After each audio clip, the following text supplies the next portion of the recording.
محرم الحرام کا پہلا شرع چل رہا ہے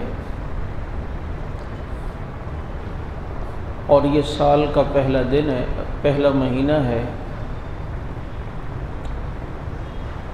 اور اس سال کے پہلے مہینے ہی میں اللہ نے آپ کو کابل کی خوشخبری سنا دی ہے، اور یہ سال انشاءاللہ مسلمانوں کی فتوحات کا دن ہوگا۔ ابھی ایک ویڈیو آئی، اشرف غنی ہاتھ ہلاتا ہوا جہاز میں بیٹھ کر جا رہا ہے، اسے پتہ ہے میں نے اگر ان سے پنگا لیا، جیسے منہ سے نسوار اٹھا کے ہی پھینکیں گے تو میں ویسے ہی پتلا مر جاؤں گا،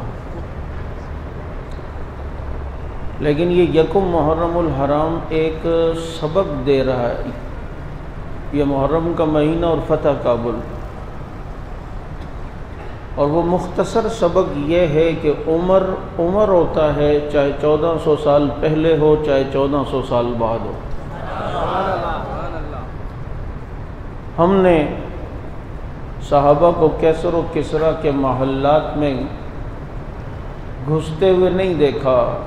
پڑھا ہے کہ ان کے محلات کی قالینوں کو اپنے پاؤں کی چپلوں سے رونتے تھے، پڑھا ہے، دیکھا نہیں، لیکن کل اللہ نے ہمیں دکھا بھی دیا۔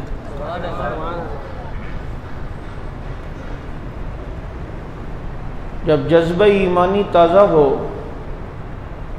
اور حالات کے تھپیڑوں سے انسان نہ گھبرائے اور یہ سوچے کہ وَتِلْكَ الْأَيَّامُ نُدَاوِلُهَا بَيْنَ النَّاسِ، اور وَأَنْتُمُ الْأَعْلَوْنَ إِن كُنتُم مُؤْمِنِينَ، اگر یہ سبق سیکھا ہوا ہو تو نصر من اللہ و فتح قریب ہمیں نظر آتی ہے۔